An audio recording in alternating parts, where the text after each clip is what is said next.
Bienvenue à tous. Voilà, on est là pour parler aujourd'hui, donc c'est notre troisième ou quatrième Café UX pour parler de santé, d'innovation et d'expérience patient. Et on a la chance d'avoir donc Guillaume Facci qui est avec nous, donc avec moi qui vais co-animer.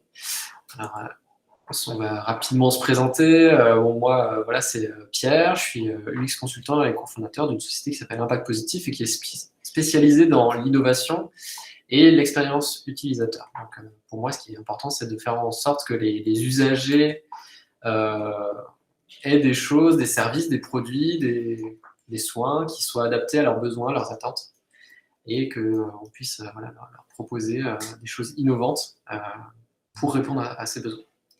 Donc, Guillaume, je vais te laisser te présenter.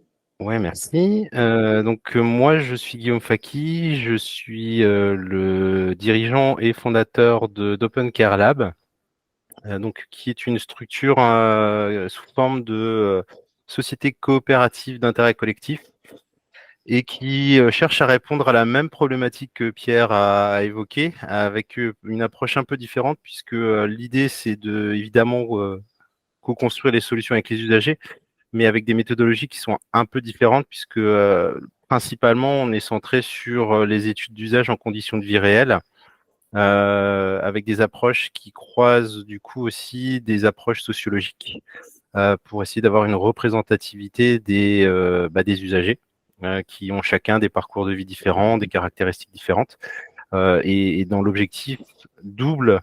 Le premier, c'est de pouvoir accompagner les projets d'innovation pour qu'ils soient le plus efficaces, efficients et le plus disponible au plus grand nombre. Et le deuxième, c'est de pouvoir avoir un impact sociétal sur des questions de fracture d'accès aux offres de santé, aussi bien sur des offres non numériques, mais c'est vrai que ça a un impact particulier sur le numérique. Et donc voilà, c'est ce double objectif d'accompagner les projets et en même temps de pouvoir permettre aux personnes d'améliorer leur santé avec un dernier point, une définition de la santé qui est celle de l'OMS. C'est-à-dire qu'on est sur des projets qui peuvent être aussi bien sur de la santé physique, de la santé mentale et de la santé sociale. Voilà, et on va rentrer un petit peu plus dans le concret juste après avec des exemples et un petit peu, voilà, vous dire un petit peu ce qu'on entend par innovation, par santé, etc. Peut-être juste avant, petit point technique, si jamais vous avez des questions, que vous vous dites, tiens, il faut vraiment que je pose la question, je ne vais pas oublier, vous pouvez prendre note de ces questions. Donc, il y a bon, le petit outil en bas à droite sur Meet, qui ressemble à un triangle, à un carré, un rond, il manque la croix. Vous pouvez accéder à un onglet qui s'appelle Des questions, où vous pouvez noter les questions, et puis si jamais vous trouvez qu'une question de quelqu'un d'autre est intéressante, vous pouvez la, la, La plébiscité. la plébisciter, merci. C'est ça. Donc voilà, Guillaume a déjà présenté en fait Open Care Lab sur Impact Positif, donc la société dont je parlais tout à l'heure, que j'ai cofondée avec Philippe et Guillaume, mes deux associés. Voilà, je voulais juste rapidement présenter un petit peu. Donc notre vocation là, c'est d'améliorer l'expérience des utilisateurs. Et puis en fait, on a deux pôles d'activité. Un pôle qui est vraiment sur les services de façon globale, compréhension des usages, des besoins, et aussi sur accompagner nos clients divers et variés pour innover, pour répondre aux besoins de leurs usagers finaux, de leurs utilisateurs finaux. Et puis, on a tout un pan, une expertise sur les produits numériques, dès qu'il y a une interface, comment faire qu'elle soit le plus utile possible, le plus utilisable possible, et puis le plus agréable à utiliser possible. Voilà, donc on a 5 ans, on est basé à Strasbourg et Mulhouse, et aujourd'hui, on est 7 designers et ergonomes. Et on a notamment travaillé sur quelques petits projets, enfin quelques projets sur la santé, ce qui nous, voilà, quelque chose qui nous intéresse fortement. Guillaume a déjà un petit peu présenté. Ouais. Mais Euh, pour compléter, il y a un autre point qui est important dans l'approche qu'on propose aussi, c'est de faire des évaluations médico-socio-économiques, qui est un peu différent de ce que proposent en général d'autres structures, qui proposent des études médico-économiques. Et justement, quand on parlait d'expérience usagée, utilisateur, nous, on pense que c'est important de mesurer quel est le gain aussi sur cet aspect-là. Est-ce qu'il y a un apport de la solution sur l'expérience qu'a vécue la personne qui utilise? Et ça peut être, alors, c'est toujours compliqué parce que du coup, on parle de citoyen, mais le citoyen, c'est un terme général où on va retrouver aussi bien des malades, des professionnels de santé à des professionnels paramédicaux, mais aussi le citoyen, entre guillemets, lambda, dans le sens où on porte aussi la conviction qu'on doit passer d'un modèle de santé curatif à un modèle de santé préventif. Et donc, tous les sujets autour de la prévention, ce qu'on appelle la prévention primaire, qui est la prévention grand public, avec la promotion de l'activité physique, de la nutrition, sont des thématiques qui nous intéressent aussi et qu'on porte avec certains des partenaires. Et c'est vrai que j'ai pas parlé des partenaires, mais je disais que c'était une coopérative. Et mes associés sont, dans un premier temps, des usagers. Donc j'ai une malade et un citoyen qui ont participé et qui sont fondateurs. J'ai le pôle de compétitivité BioValley France, qui donc travaille sur l'accompagnement des innovations en santé. J'ai l'UGCAM Alsace, qui est une filiale de la CEPAM et qui fait des soins de suivi de réadaptation. Alors, pour les Strasbourgeois, c'est le centre Clémenceau à Strasbourg qui est le plus connu. J'ai également Ciel Bleu, qui est un partenaire, qui est le plus gros institut français d'activité physique adaptée. Et ils sont pas encore rentrés au capital, mais pour des raisons simplement mécaniques, de mécanique. C'est les hôpitaux universitaires de Strasbourg. Mais on est lauréat d'un appel à projet des plans d'investissement d'avenir avec les hôpitaux universitaires de Strasbourg, les autres partenaires et aussi la CPTS de Mossiguet-Vignoble. La CPTS, pour ceux qui ne connaissent pas, c'est une organisation, souvent c'est des associations qui se créent sur des bassins de vie et qui regroupent l'ensemble des professionnels de santé, donc médecins, infirmiers, kinés, pharmaciens, et l'objectif étant de coordonner l'offre de soins du territoire. Et c'est un dispositif qui a été mis en place par l'État. Et donc les territoires sont en train de s'organiser. Il n'y en a pas encore partout, mais il se trouve que sur le territoire de Mossiguet-Vignoble, ils ont déjà créé cette structure-là. Et l'objectif de cet appel à projet était justement de faire des expérimentations d'usage et des évaluations médico-économiques. Donc, on a proposé de faire des évaluations d'usage en conditions de vie réelle et des études médico-socio-économiques. Très bien. Alors, déjà, vous voulez poser un petit peu ce qu'on entend par innovation, par santé. Alors, sur la santé, qu'est-ce qu'on entend par santé? Bah, du coup, Guillaume va peut-être plus Ouais. l'exprimer, mais c'est ce qu'on a écrit là. En France, quand on parle de santé, en tout cas au grand public, c'est souvent, on l'aborde par le prisme de la maladie, mais en réalité, la définition qui est portée par l'Organisation mondiale de la santé, c'est un état global, un état complet de bien-être physique, mental et social, et ne constitue pas seulement l'absence d'une maladie ou d'une infirmité. Ce qui veut dire que quand on parle de santé, on ne parle pas forcément de maladie. C'est aussi un capital qu'on a et qu'il faut entretenir pour essayer de vivre en bonne santé le plus longtemps possible. Et c'est vrai qu'en France, quand on parle de santé, on est souvent plutôt sur le soin et sur le curatif. Et on essaye de... c'est un mouvement de fond un peu en France. Il y a d'autres pays qui ont déjà fait ce shift-là. En Chine, par exemple, c'est plutôt comme ça qu'ils abordent la médecine. Dans les pays nordiques aussi. Et aux États-Unis, ils ont commencé à avoir des approches de Kaizen permanente, qui est justement de dire si on fait de la prévention, on évitera beaucoup de pathologies. Ça, c'est le premier point. Le corollaire, c'est que économiquement, ça peut être aussi avantageux puisque la prévention coûte moins cher que le curatif. Donc, si on fait de la prévention, on aura moins de malades. Si on a moins de malades, ils consommeront moins de médicaments, ils consommeront moins d'hospitalisation. Et donc, l'idée est d'avoir un système qui soit vertueux, de garder les gens et de maintenir leur capital santé à un bon niveau, ce qui devrait permettre de réduire les pathologies et les mâles de notre siècle sur des pathologies chroniques notamment. Alors en Alsace, en plus, on est encore au-dessus de la moyenne nationale française sur des pathologies comme le diabète, l'obésité, l'insuffisance cardiaque ou le cancer. Très bien. Et sur l'innovation, parce qu'on parle d'innovation en santé, mais...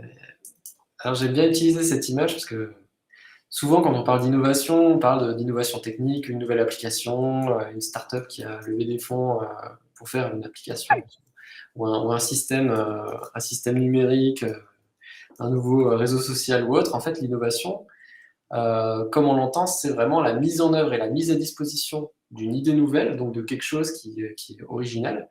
Mais ça peut être voilà, création de méthodes, ça peut être une nouvelle technique, un nouveau dispositif, de nouveaux moyens, de nouvelles façons de faire, qui permettent de résoudre un problème. Donc en fait, l'innovation, moi, enfin, c'est vrai que tel qu'on l'entend, pour résumer un peu l'orientation qu'on lui donne, c'est plutôt dans le sens progresser. En fait, l'idée de l'innovation, c'est d'améliorer les choses.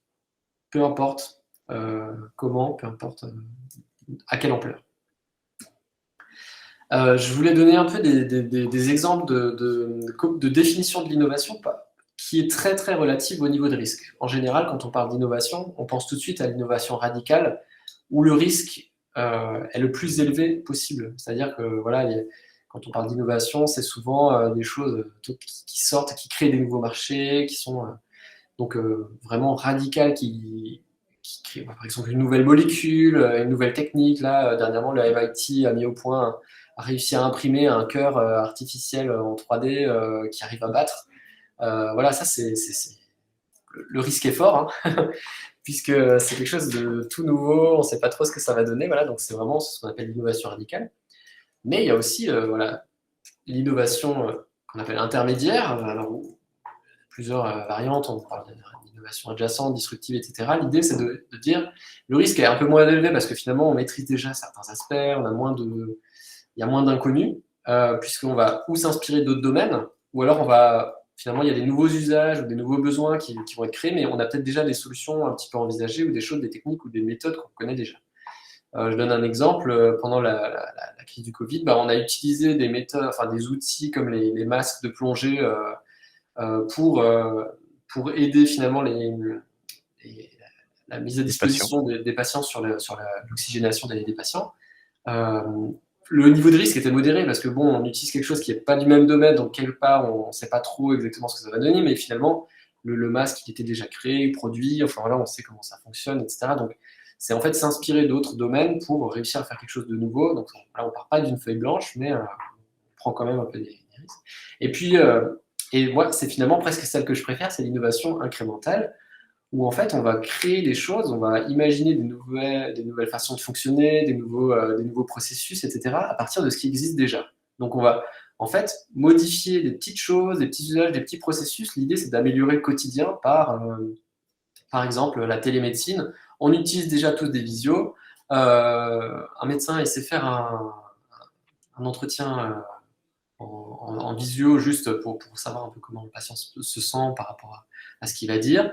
Donc finalement, ça va pas changer tant que ça, on va pas prendre tant de risques que ça. Alors évidemment, il y a des choses à adapter pour faire en sorte que ça fonctionne, mais en termes de risques finalement sur le marché ou sur l'offre proposée, il n'y a pas tant de risques que ça.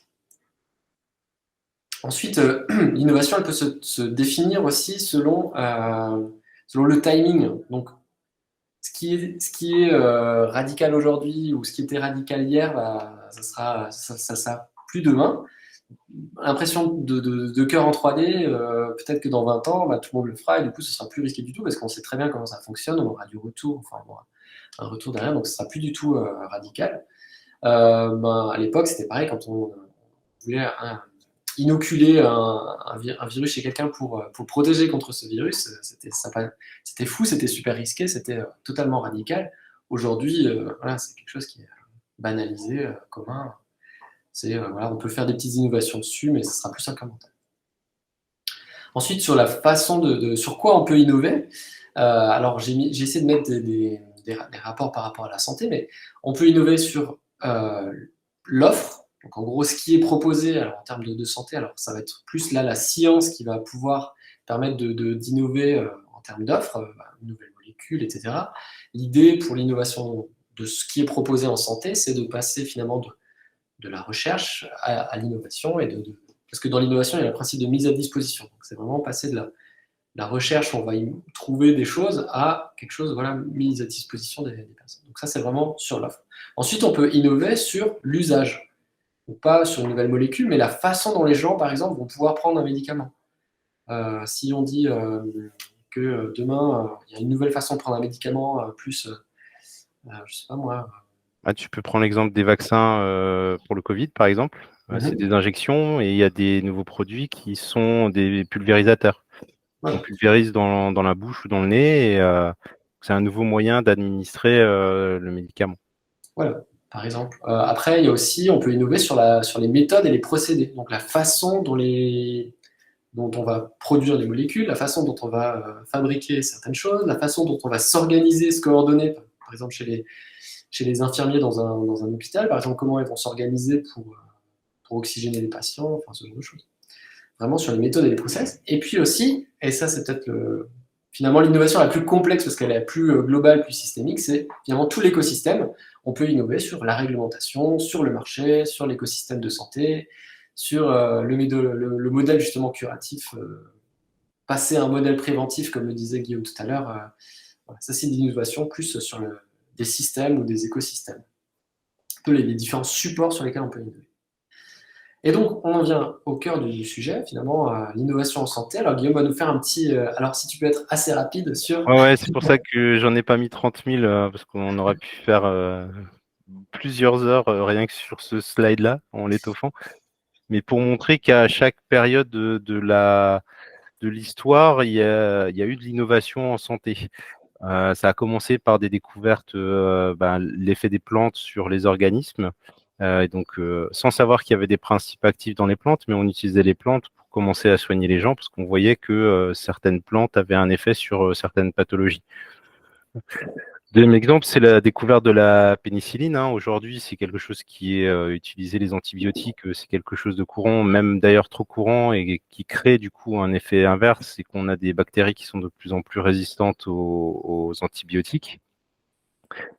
Et puis, j'ai voulu présenter aussi quelques exemples alsaciens pour faire un peu local, mais et les gens le savent pas forcément.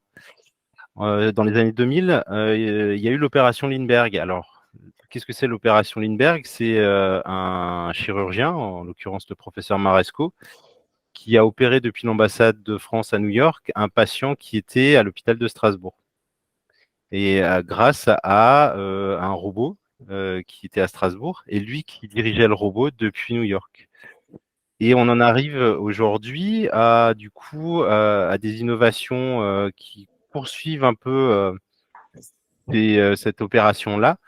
Le premier exemple sur les poumons, alors je l'ai pris exprès parce que je trouve que en plus c'était un cas intéressant. Donc c'est l'exemple de Visible Patient qui aujourd'hui reconstruit des modèles 3D des patients grâce à des processus d'intelligence artificielle et à de l'imagerie médicale. Donc vous voyez sur la gauche de l'image, c'est ce que les médecins reçoivent, hein, des coupes 2D des patients. Et Visible Patient reconstruit le modèle 3D, ce qui permet du coup aux médecins de pouvoir accéder à un vrai modèle du patient et pas à se référer à un schéma anatomique qu'ils ont appris lors de leurs études. Et en l'occurrence, l'exemple que j'ai mis ici, parce qu'eux sont spécialisés sur l'appareil digestif, ils l'ont dérivé pour le Covid, puisque il y avait pas de système qui permettait de mesurer très finement l'atteinte des poumons par le Covid. Et donc, ils ont construit ce système-là pour permettre aux services hospitaliers d'anticiper un patient qui allait basculer en réanimation et qui devait être du coup placé sous oxygène. Deuxième exemple, c'est HypnoVR qui utilise la réalité virtuelle, qui vient du coup, on est sur de l'innovation intermédiaire, c'est-à-dire que la pratique existe déjà, c'est de l'hypnose médicale, qui est utilisée officiellement et qui est reconnue par les anesthésistes. Et l'idée, c'est de dire comment on peut avoir quelque chose qui vient nous soulager, puisque quand on fait de l'hypnose, il faut rester à côté du patient et leur parler. On en reparlera tout à l'heure, parce que c'est un des exemples qu'on a cité. Donc l'utilisation de la réalité virtuelle. Et puis le dernier, c'est un système enfin l'avant-dernier, c'est un système d'échange d'images médicales sécurisé pour les médecins. On Et montrera le aussi. dernier exemple, qui est du coup s'adresse plus aux femmes, puisque c'est un système de réadaptation du périnée, qui est très connu après un accouchement, mais qui en réalité est un outil qui peut accompagner la femme tout au long de sa vie puisque comme beaucoup de choses, quand on vieillit, les muscles se détendent et que du coup le périnée devrait rester entraîné tout au long de sa vie. Voilà, donc c'était pour vous montrer que ça suit un peu tout ça. Et puis vous dire aussi que développer une innovation en santé, c'est pas simple, parce qu'il y a beaucoup de choses à prendre en compte. On va pas tous les citer, mais les grandes choses qu'il faut avoir à l'esprit, c'est la validité clinique, validité scientifique, l'éthique, c'est important aussi. On peut pas tout faire parce qu'on pourrait imaginer des systèmes qui sont totalement euh, prédictifs depuis la naissance. On pourrait imaginer faire une analyse génétique, croiser des données sur les lieux de vie des parents, sur l'impact de l'environnement et dire que vous avez tant de chances de développer un cancer, un diabète, un machin. Moi, je suis pas convaincu que les gens aient envie de le savoir. Et je pense qu'il faut laisser aussi un certain mystère dans la vie. Donc, ça pose ces questions-là. De la même manière que l'utilisation de ces données-là, qu'est-ce qu'on en fait, comment on les sécurise. De la même manière, je pense pas qu'on veuille vivre dans un monde où, quand on va voir son assureur, il a tout notre profil et il adapte son tarif en fonction du risque potentiel que la personne a. Un autre point, c'est la balance bénéfice-risque, qui est très importante, qui est utilisée notamment pour les dispositifs médicaux pour les classer. Et donc l'idée, c'est de pouvoir mesurer cette balance. On a beaucoup parlé avec le vaccin à base d'ARN, la balance bénéfice-risque, et puis ensuite toutes les contraintes en termes de financement, parce que développer une innovation dans la santé, ça veut dire qu'on ne peut pas le mettre rapidement sur le marché parce qu'il y a plein d'étapes à passer et donc il y a un processus long de financement qui consomme des fonds propres et de la subvention généralement avant l'accessibilité au marché. Donc pour dire surtout que c'est pas simple et qu'il y a plein de choses à prendre en compte. Ouais, Et dans les choses à prendre en compte, nous, on est persuadé que il faut prendre en compte les patients et ce qu'on appelle les usagers, parce que c'est vrai que nous, on fait le parallèle avec notre métier où on parle d'utilisateurs, d'usagers. Mais quelle place finalement pour les patients usagers aujourd'hui? Je sais que c'est en train de bouger justement dans certains pays. C'est un peu ce que tu voulais dire. ouais. On passe en fait d'un modèle de spectateur ou de consommateur où en fait on n'a aucun rôle et on est un peu, pour schématiser, on est un morceau de viande sur un lit d'hôpital et puis il y a des gens qui viennent nous faire des trucs, qui nous donnent des trucs à prendre. À un modèle qui est aujourd'hui se répand de plus en plus, qui est le modèle du patient expert, qui et notamment intervient dans les parcours de formation des professionnels de santé. Ils viennent dire comment ils vivent leur pathologie. Mais pour moi, on est dans une tendance de fond qui est aussi de passer d'un modèle de patient en fait, on parle souvent d'approche centrée utilisateur. Et les premières fois que j'ai discuté avec notamment le président de France Assos Santé, qui est l'association des associations de patients, il me disait ouais, mais nous on veut pas être au centre. Nous on veut être un acteur, on veut être comme les autres, on veut être dans la chaîne, on veut pas que les gens pensent à notre place. Parce que tout ce qu'on vit, tout notre savoir expérientiel, en fait, aujourd'hui, il n'est pas reconnu. Et donc, c'est de donner la place au patient comme un acteur de la chaîne d'innovation, au même titre qu'un ingénieur, au même titre qu'un professionnel de santé, parce que qui de mieux que lui connaît la façon dont il gère sa pathologie. Et notamment en termes d'usage, quelque chose qui est très important parce que j'ai vu tellement de solutions qui sont techniquement très bien, mais en fait qui ne correspondent pas aux attentes des utilisateurs finaux. Et donc, on a mis plein d'argent sur des solutions qui, au final, ne sont pas utilisées ou sont mal utilisées par les usagers finaux. Donc, c'était pour montrer que c'est pas seulement quelque chose qui vient euh, enfin, d'une élite qui pense. Non, c'est des discussions avec des patients qui revendiquent ça. Les associations de patients militent pour que la place du patient soit reconnue dans l'innovation, mais c'est aussi dans la prise en charge. Ils militent, par exemple, pour qu'il y ait des consultations non médicales en parallèle des consultations avec le médecin. Parce que un patient qui découvre qu'il est atteint d'une pathologie va pas parler de la même manière à un médecin que quelqu'un qui a la même pathologie que lui et qui la vit depuis quelque temps. Et l'idée, c'est justement de pouvoir avoir des parcours de soins qui soient adaptés aussi au parcours de vie des personnes. et de ne pas réduire le patient à juste sa maladie, mais c'est quelqu'un qui a un parcours de vie et que l'idée c'est qu'il puisse continuer son parcours de vie et que ce soit pas lui qui s'adapte au traitement, mais que ce soit le traitement qui s'adapte à lui. Exactement.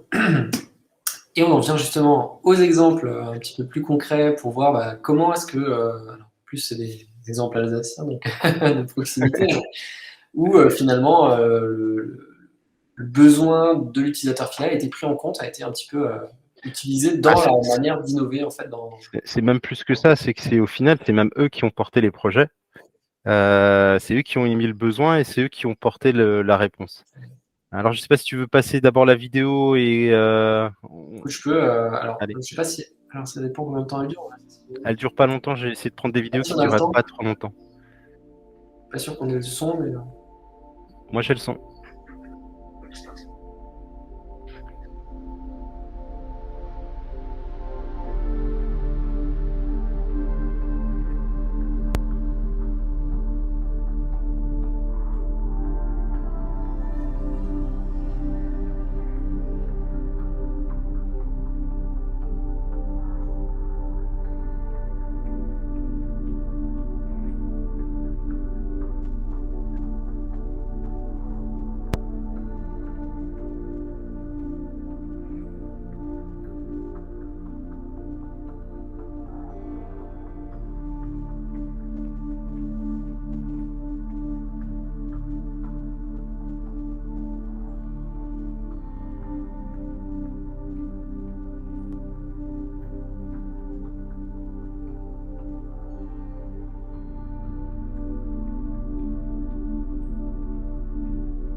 Voilà, donc comme ça, vous voyez un peu l'aboutissement en fait d'un processus qui a commencé en 2015 avec un besoin de deux anesthésistes, Chloé et Denis. Chloé est anesthésiste pédiatrique et Denis est anesthésiste dans une grande clinique privée de Strasbourg.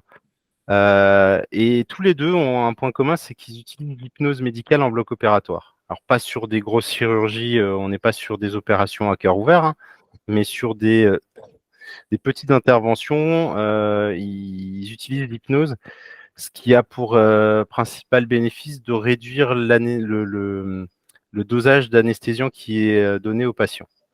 Donc ça, c'est une pratique qui est reconnue par les anesthésistes, sauf que, et la problématique qu'ils ont exposée était la suivante, c'est que on a 5 opérations en moyenne par jour, et il faut qu'on reste à côté du patient pour le maintenir en état d'hypnose pendant toute la durée de l'opération. Ça veut dire 40, 50, 1 heure à parler au patient pour le maintenir dans un état d'hypnose. Et pendant ce temps-là, on ne fait pas autre chose. Et à la fin de la journée, on est rincé parce qu'on a parlé pendant 5 heures. Est-ce qu'il n'y aurait pas une technologie qui permettrait de nous soulager et de pouvoir utiliser l'hypnose médicale de manière plus simple et de le diffuser dans différents blocs, puisqu'il faut une formation pour utiliser l'hypnose médicale. Et donc, ils ont commencé à travailler pour pouvoir valider que la réalité virtuelle était une technologie qui pouvait peut-être répondre à cette problématique-là. Et donc, ils ont développé une première version qu'ils ont présentée à des patients, qu'ils ont présentée à des professionnels, avec un retour qui a été aussi de dire, mais si vous développez ça, il y a des personnes aujourd'hui qui sont plus éligibles à des opérations qui redeviennent éligibles parce qu'il n'y a plus d'anesthésiste, il y a plus d'anesthésiants, donc sur certaines pathologies. Et donc, ils ont créé une start-up qui s'est développée, qui a levé 4 millions d'euros et qui aujourd'hui commercialise le dispositif à travers la France et bientôt dans d'autres pays. voilà. Alors si vous avez des questions sur cet exemple, n'hésitez Alors, pas je à les crois qu'il y en poser. a, j'ai vu passer une On question. regardera ça juste tout à l'heure. On va Ouais. passer sur les autres exemples. Ça. Alors, le deuxième exemple, pareil, vient d'un besoin d'un chirurgien qui a aussi créé du coup la structure derrière. C'était intéressant parce que en fait sa problématique quand il a pitché le projet la première fois, il disait bah voilà, moi je suis chirurgien esthétique, je fais de la reconstruction mammaire pour les femmes qui ont eu un cancer et à qui on a dû enlever un sein. Et bah, quand je pars en vacances, enfin, du coup, pour faire le suivi de mes patientes, bah, je prends des photos avec mon téléphone portable. Et puis, bah, quand je pars en vacances, je prends des photos de mes vacances. Et quand je reviens, je veux montrer les photos de vacances à mes amis, à ma famille, bah, sauf qu'il y a les photos de mes patientes dedans. Et donc, quand je montre les photos, bah, souvent, j'arrive sur la photo d'une poitrine. Et ça me va pas. Ça me va pas moi et ça ne va pas non plus parce que c'est pas légal. Et donc, il s'est dit, est-ce qu'on pourrait pas développer un système qui permettrait d'avoir un espace sécurisé dans mon téléphone, qui ait toutes les autorisations pour héberger de la donnée de santé et qui me permettrait aussi d'envoyer une photo à un collègue pour un deuxième avis. Et donc, ils ont commencé à développer cette solution et maintenant, de la même manière, il y a une société qui s'appelle Pixacare qui a développé ce système-là, mais on est toujours parti du besoin exprimé par l'utilisateur et qui a participé au développement et qui a permis du coup de tester les différentes versions en service pour pouvoir être sûr que ça correspondait bien aux usages qu'ils avaient imaginés. Alors là aussi, il y a une petite vidéo, on n'aura peut-être pas le temps de la voir, mais si vous voulez la Justement, voir. il y a un problème de lecture. Ah Bon, oui, c'est marrant parce que quand on en avait parlé avec Guillaume, nous on a travaillé sur un cas similaire qui est un peu une application concurrente qui est réalisée par un fabricant de pansements et surtout enfin, connu pour les pansements. Et effectivement, dans la démarche de conception, quand ils ont voulu lancer ça, c'était le même problématique. Il y a des infirmières dans les cliniques qui utilisent nos produits, qui se retrouvent dans leur photo d'enfant avec une plaie d'un diabétique dont elles doivent faire le suivi. Et puis, du coup, voilà, ça se retrouve dans les photos des fois imprimées ou autre. C'est pas génial, quoi. Donc, même problématique et aussi dans la façon dans la démarche pour imaginer la solution. Déjà, aller sur le terrain, essayer de comprendre finalement avec le personnel médical, avec les gens qui ont besoin de faire ce suivi. L'idée, c'était de comprendre vraiment comment ça se passe aujourd'hui, quel type de photos ils font, pourquoi, et après pouvoir justement adapter la solution à la réalité du terrain finalement, plutôt que de partir juste de la technique. je répondrai à la remarque après dans le chat, parce que oui, mais ça soulève d'autres questionnements plus liés au secteur de la santé. Si on Un a autre un exemple, donc Fidimed. Ouais, Physimed, là aussi c'est hyper intéressant parce que là du coup c'était des jeunes des jeunes sportifs qui ben, ont rencontré un truc en commun, c'est qu'ils sont blessés au genou à un moment ou un autre de leur vie et qui ont dû être rééduqués. Et en fait, eux ont exprimé le besoin d'un outil d'aide à la rééducation du genou à domicile. Et donc, ils ont commencé à travailler là-dessus, puis ils sont allés voir les kinés. Et les kinés leur ont dit, écoutez, pour nous aujourd'hui, il n'y a pas de besoin parce que il n'y a pas d'efficacité à avoir d'autres séances que celles qu'on fait. Et après, ils leur ont dit, par contre, il y a un vrai besoin sur les outils de rééducation du périnée parce qu'aujourd'hui, il n'y a rien qui soit satisfaisant sur le marché. Et donc, l'équipe a complètement pivoté et ont développé du coup un système de rééducation du périnée. Qui est une sonde que vous voyez ici, qui est munie de de petits capteurs. Vas-y. La Attends, vidéo me parlera je te mieux que laisse parler moi. Hein. pendant la vidéo. Voilà,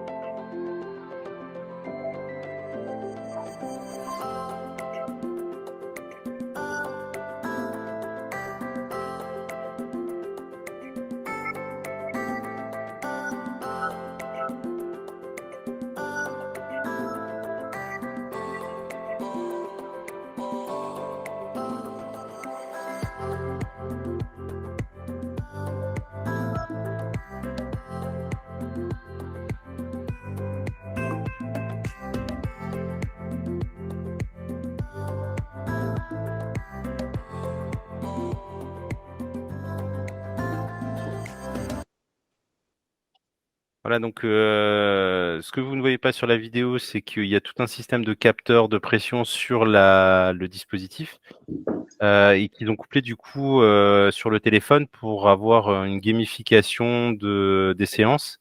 Et donc il y a tout un environnement. Alors on le voit un peu sur On fait, l'image que ouais, j'ai mis. le Ouais, bateau. il y a du bateau, je crois qu'il y a d'autres environnements. Et pareil, c'est une idée qui est née, qui s'est développée, qui a été portée par des citoyens qui ont créé une start-up et qui, de la même manière, aujourd'hui, ont un produit qui est commercialisé et qui est donc disponible au plus grand nombre. Donc, on peut parler d'innovation. Et du coup, on est plutôt sur une innovation incrémentale puisqu'il y avait des choses qui existaient avant, mais ça a permis du coup de pouvoir faire de la rééducation à domicile avec un suivi à domicile. Alors, on voulait quand même montrer un contre-exemple. Alors c'est pas bien ce qu'on va faire parce qu'on va prendre un exemple du public qui a pas marché, comme c'est étonnant. Mais C'est le dossier médical partagé qui devait être une des gros changements portés par à l'époque, je pense que c'était les ARS et qui a été repris par la CEPAM par la suite. Mais c'était de permettre à tout à chacun d'avoir un dossier médical partagé, donc qui était numérisé et qui permettait de tracer l'historique des consultations, des différents actes qu'on avait eus et que le patient pouvait gérer dans le sens où il pouvait autoriser ou pas autoriser un certain professionnel de santé à accéder à ces informations-là. Là, bah, comme on le voit sur les titres, hein, ça a été pensé, le cahier des charges a été pensé par la CEPAM, par des ingénieurs pour répondre à un besoin de la CEPAM, sachant que derrière, c'était un outil qui devait servir, oui, à la CEPAM, mais aussi et surtout servir aux citoyens. Parce que si le citoyen en plus n'ouvre pas le DMP, euh, ça sert à personne. Et Et effectivement, donc, il n'a pas été pensé dans le parcours de santé des gens, puisque le fait que ce soit vraiment un besoin, par exemple, c'est à eux d'enregistrer les éléments dedans, de faire la démarche. En fait, tout l'effort, il était presque porté sur l'usager final. Et en plus, sans qu'il ait un l'usager bénéfice, final ne voyait pas le bénéfice pour ouais, lui. c'est ça. Il y avait pas de bénéfice tangible réel tout de suite pour lui. Et l'État, comme l'État est quelqu'un qui est un peu têtu, du coup, ils ont créé un autre outil qui est mon espace santé, qui vient se servir du DMP, mais de la même manière, il n'a pas été construit, co-construit. Donc pour le moment, je ne sais pas qui a déjà accédé à mon espace santé. Ils ont fait beaucoup de campagnes de promotion de mon espace santé, mais aujourd'hui, c'est quelque chose qui est sous-utilisé. J'ai essayé, j'avoue, j'ai essayé quand il y avait les pubs et tout ça, mais depuis, je sais même pas ce que c'est devenu, je sais même pas s'il y a encore un compte ou quoi, enfin peut-être, je sais pas. Je Donc sais voilà un des pas trop exemples ça. il y en a d'autres, hein, des messageries sécurisées qui ont été développées et quand on discute avec les professionnels de santé, ils disent bah, moi je peux pas mettre 10 minutes à envoyer un document à un collègue. Alors ils utilisent d'autres solutions mais qui sont pas estampillées santé. Donc ils utilisent des systèmes qui permettent de faire des drag and drop simplement. Voilà, tout ça pour dire que si on n'intègre pas les usagers très tôt dans les processus d'innovation, on arrive à des solutions qui sont techniquement bien, mais qui du coup ne répondent pas aux besoins réels sur les territoires. Et donc pour faire ça, bon, et voilà, on a montré l'exemple. Finalement, quels sont les points communs ou comment est-ce qu'on peut justement innover? Enfin, c'est un peu des pistes qu'on propose pour aller dans ce sens-là, pour mettre l'usager, pour co-construire avec l'usager ou avec le patient ou avec les différentes parties prenantes. D'ailleurs, moi, je parlais de personnel médical tout à l'heure. Je parlais aussi des anesthésistes, des gens qui ont besoin en fait. Déjà, la première chose, c'est bien comprendre les besoins et les enjeux des personnes qui sont impliquées ou impactées par la problématique. Donc voilà, s'il y a une problématique, au lieu de se dire, bon, ben, on a une solution technique déjà, allons à la rencontre des gens. Là, vous voyez une photo, bah, justement, quand on est dans une clinique, on a suivi le personnel pendant un jour pour voir comment ça se passe, pour voir comment est-ce qu'ils font le suivi des patients, pour prendre les photos des plaies, etc. C'est vraiment ça. Et tant qu'on n'a pas cette compréhension fine et qu'on n'a pas les D'autant enjeux plus des que besoins, dans la santé, il y a souvent pas un seul typologie d'utilisateur, il y a souvent plusieurs utilisateurs. Si on prend que le besoin primaire et qu'on l'a pas qualifié, comme tu l'as fait Pierre dans cet exemple-là avec de l'immersion, en fait, on va pas comprendre quel est le vrai besoin réel de la personne. Et ce qui amène souvent à quelque chose qui est que je retrouve pas souvent, mais régulièrement quand on discute avec des porteurs de projets, c'est qu'ils confondent l'outil et le service. Et en fait, ils se perdent. Au début, ils sont centrés sur le besoin, en tout cas ce qu'ils imaginent être le besoin.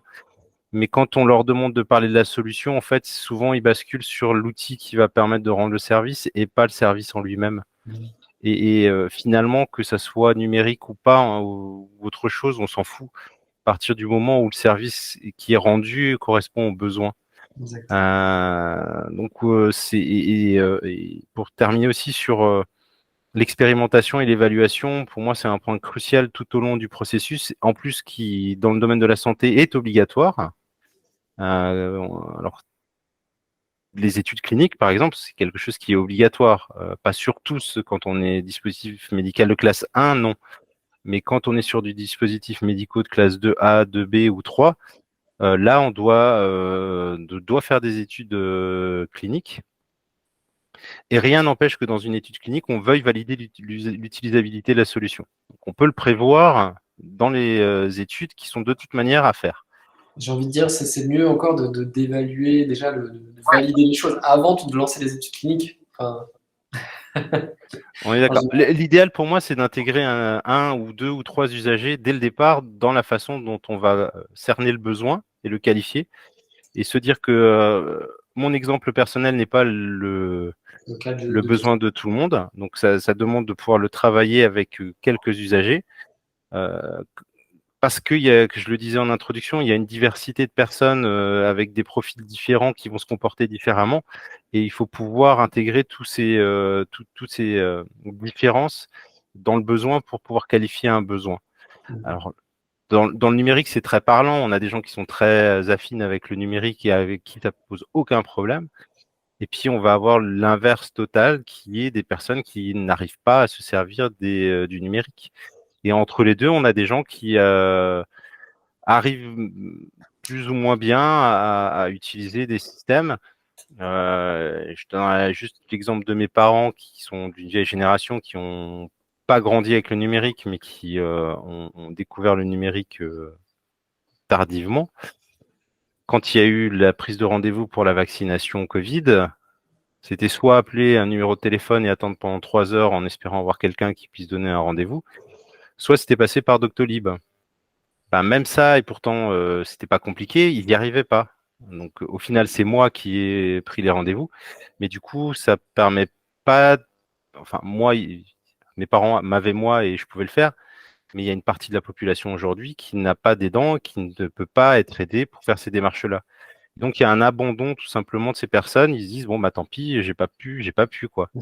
Et donc, on crée du coup des fractures d'accès à des offres de santé. Alors que l'idée, c'était justement de résoudre une fracture d'accès à une offre de santé. Et du coup, on est passé très vite dessus, mais effectivement, l'idée, c'est tout au long du projet de co-construire avec les intéressés, les personnes qui sont concernées par le sujet. Alors, juste peut-être pour préciser juste un point très rapide, c'est que ça demande à les légitimer. C'est-à-dire que quand on va voir, alors pas les professionnels de santé parce que ils sont légitimes sur leur périmètre, mais quand on discute au début avec des patients, ils se sentent pas légitimes. Ils se disent, mais attendez, qu'est-ce que vous voulez que je fasse moi pour faire de la co-construction? J'ai aucune compétence technique. Et en fait, il y a un travail d'acculturation aussi des personnes pour leur dire, vous avez toute la légitimité de venir participer à des équipes. Et c'est un travail de fond. Et une fois qu'ils sont dedans, en fait, ils n'en ressortent plus après. Ils se prennent au jeu et ils sont force de proposition. Donc, c'est vraiment très intéressant. Voilà, on en a fini sur notre petite présentation. Je vous propose, donc voilà, si jamais vous voulez nous contacter, vous avez des questions suite à nos échanges de juste après, vous pouvez retrouver nos coordonnées là sur la slide. On voulait aussi parler du Hacking Health Camp qui va avoir lieu ce week-end.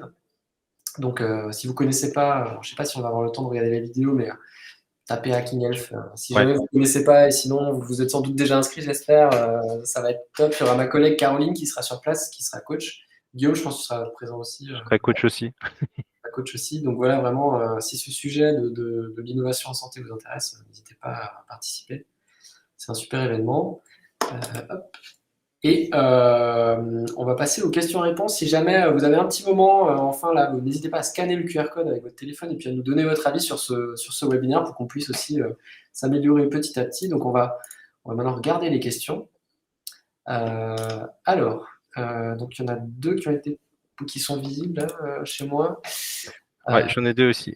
Alors, comment concevoir avec les patients? Souvent, ce sont les moins accessibles pour une entreprise, car travaillant pour un logiciel de télésurveillance, ce sont les patients d'un établissement avant tout, et nous n'avons pas le droit de les contacter directement. Oui, et du coup, c'est vrai que ça peut être compliqué. C'est le travail que je fais avec la coopérative, notamment, de pouvoir justement permettre ça pour des entreprises. En plus qu'il y a philosophiquement, historiquement, les hôpitaux sont très réfractaires à travailler avec des entreprises privées. Pour schématiser, le capitalisme, c'est le mal, la recherche, c'est le bien absolu. La vérité est probablement entre les deux. Et donc, du coup, ils s'ouvrent petit à petit, mais c'est un travail de longue haleine pour le travailler avec eux et mettre un cadre qui le permet aussi. Parce que derrière cette question, il y a beaucoup de questions et ça répondra aussi en partie à l'autre question qui a été posée. C'est Je vais juste qu'aujourd'hui, revenir, c'est comment faire comprendre aux entreprises, marché de la santé, que l'utilisateur, pro ou patient, doit impérativement faire partie de la co-conception. Dans l'idée, tout le monde est d'accord, mais dans les faits, regardant les entreprises en e-santé, très peu ont cette ouais, démarche. ça soulève au moins une question qui est le cadre juridique dans lequel on peut faire intervenir un patient qui ne sera pas du coup un salarié de l'entreprise. En tout cas, c'est pas possible aujourd'hui. Pour les patients, ça pose une vraie question puisque étant en arrêt maladie, souvent ils n'ont pas le droit de travailler, en tout cas toucher une rémunération en dehors de leur contrat de travail. Donc il y a des parades qui sont trouvées plus ou moins efficaces aujourd'hui, mais c'est pas permis par le cadre juridique. Donc ça demanderait à une adaptation du cadre juridique. Euh, il y a un travail de fond aussi auprès des entreprises parce qu'aujourd'hui il y a des choses qui sont imposées. Le réglementaire c'est obligatoire, donc ils le font. Mais du coup ils le font pas pour les bonnes raisons. Ils voient ça comme une obligation et pas comme une opportunité. Et là c'est pareil, il y a un travail de fond. Alors, je pense que les entreprises commencent quand même à en être assez conscientes. Quand ils l'oublient, il faut qu'on leur remette aussi un peu ça à l'esprit. Il y a un vrai travail d'acculturation, mais qui est plus global aussi sur le design de manière générale, hein. L'importance des approches de design dans la conception, c'est aussi un point euh, que les gens ont tendance à oublier, à se concentrer sur la science et la technique, malheureusement. Alors que les deux ne sont pas opposés, mais ils doivent être complémentaires. Et l'État commence à mettre des dispositifs en place. Je disais qu'on était lauréat des plans d'investissement d'avenir. C'est dans le cadre de la stratégie d'accélération de la santé numérique. Ils ont mis en place des tiers-lieux d'expérimentation pour des innovations en santé numérique. On va voir maintenant la légitimité aussi que l'État va donner à ces tiers-lieux pour justement orienter les porteurs de projets à aller vers ces dispositifs-là. Mhm. Donc il y a un changement peut-être aussi dans les formations, dans la formation des ingénieurs, dans la formation des professionnels de santé, mettre en place des formations pour les patients qui leur permettent aussi d'acquérir cette légitimité-là et créer des nouveaux métiers qui sont des métiers de patients innovateurs. Donc il y a un travail de fond à faire et de changement de mentalité. Mhm. Alors, je vois que dans les commentaires, on avait une autre question sur la rémunération des patients qui aident à la création des solutions. Alors, en général, sur les démarches de design, nous, on va faire appel à des utilisateurs finaux, que ce soit des patients ou d'autres, en fait. Alors, tout dépend de l'investissement qu'on demande aux personnes. Si c'est juste de les faire participer, de leur poser quelques questions pendant 30 minutes, 40 minutes, alors il arrive on les rétribue avec des bons, selon ce que selon ce que le commanditaire en fait peut offrir ou pas. En général, les gens sont plutôt partants pour justement participer de quelque chose de participer à la conception de quelque chose qui pourrait leur être utile puisqu'ils ont le besoin et ils aiment bien parler de leurs problèmes, etc., pour aussi aider à trouver des solutions. Quand on demande un investissement plus important, en général, effectivement, on essaie de rétribuer de façon cohérente, équilibrée par rapport à l'engagement des personnes sur la co-construction d'une solution. Alors, je rajouterais, tout dépend aussi à quel moment ils interviennent. Ouais. S'ils interviennent très très très tôt, très en amont, déjà dans la définition du besoin, et il y a un autre modèle qui pourrait être de les considérer comme un cofondateur. Moi, j'ai vu des projets avec des patients experts qui, du coup, euh, qui faisaient partie de l'aventure et de la création de la structure derrière et qui avaient des parts au même titre que les autres fondateurs. Donc, ça peut être aussi une solution. Il y a un exemple qui peut être intéressant à regarder, c'est l'exemple du CHU de Montréal, où ils ont mis un cadre juridique. Donc l'hôpital a une vraie politique d'innovation. Ils ont mis un cadre juridique qui pense la répartition de la propriété intellectuelle quand il y a de la propriété intellectuelle qui est générée. Et en fait, ils répartissent la propriété intellectuelle entre les différents acteurs et notamment le patient avec une clé de répartition, ce qui permet du coup d'avoir un cadre qui permet aux patients d'y aller sereinement, puisque si le projet aboutit, qu'il y a de la propriété intellectuelle et que la propriété est transférée après, il touchera des royalties, au même titre que l'hôpital, au même titre que le professionnel de santé qui a participé. Donc ça, c'est des cadres qu'on pourra adapter et mettre en place aussi en France. Et du coup, toi, dans la Open Care Lab, c'est une société coopérative d'intérêt collectif. Si les gens en fait veulent prendre part, devenir associés, mais en participant justement en tant que patients qui apportent leur expérience ou qui partagent, qui co-construisent, du coup, ils seront aussi, ils auront des parts dans la structure. Alors, ils peuvent avoir des parts dans la structure Open Care Lab, hein, ça c'est Mhm. totalement possible dès maintenant, j'ai envie de dire. Quand ils participent à des expérimentations, non, mais ils vont être un peu rémunérés de la même manière que ce que tu as Exact. évoqué avant. Et après, s'ils participent à la création d'un projet, euh, Open Care Lab, lui, ne porte pas de projet en propre de D'accord. développement. Ok. Par contre, il peut très bien effectivement devenir cofondateur d'un projet qu'on a détecté et qu'on a commencé à accompagner. Mais nous, en tout cas, le modèle économique qu'on a n'est pas basé sur ça. Et quand un patient participe à un projet, si il y a une discussion plus avancée entre le projet et le patient, ça se fait. On peut conseiller le patient, mais c'est pas notre Alors, rôle. ok, très bien. Alors voilà pour les questions qui ont été posées. Est-ce qu'il y en a d'autres? N'hésitez pas Alors, je voulais juste revenir sur la remarque Vas-y. qui a été faite sur Android et iOS, qui permet de séparer les données et applications professionnelles et privées. Oui, mais il y a le cadre de la santé aussi qui est un point important. Et derrière, ils avaient déjà imaginé aussi pouvoir faire des annotations et s'en servir pour faire de l'intelligence artificielle. Donc c'est pour ça qu'ils ont développé aussi cet environnement-là particulier pour pouvoir le faire. Tout à fait. Aussi pour pouvoir partager entre différents professionnels de santé. En tout cas, dans mon cas, l'idée c'était aussi de pouvoir partager en fait sur un même Oui, support des données de patients, pas seulement des photos, mais autres, qui étaient liées en fait à l'évolution de la plaie, par exemple, avec un expert comment ça s'appelle? pour demander un second avis, hein, tout Oui, simplement. voilà, des seconds avis, ce genre de choses, et aussi pouvoir utiliser toutes les données qui étaient collectées au fur et à mesure sur de la prévention, enfin sur la reconnaissance grâce à l'intelligence artificielle sur les photos, voir s'il y avait des choses qui pouvaient devenir critiques. Un outil d'aide au diagnostic. Exactement. Ouais. Alors, la terminologie est aussi très importante par rapport à la revendication de ce qu'on développe. On sort un peu de la place de l'usager, mais c'est important aussi de le prendre en compte. C'est la revendication a une importance parce qu'elle va déterminer dans quelle classe de dispositifs médicaux vous êtes. Exact. Et donc tout le process va découler derrière et la mise en place des études cliniques, tout ça va découler de la classification que vous aurez. Et la classification, elle est faite sur la base de l'analyse du risque du dispositif médical pour le patient. Très bien. Écoutez, si vous n'avez pas plus de questions, on est dans les temps. Nous, on a fini. On vous remercie beaucoup pour votre participation, pour votre attention. On espère que ça vous a plu. Donc voilà, encore une fois, n'hésitez pas à nous donner votre avis en allant sur le QR code là, qui est affiché.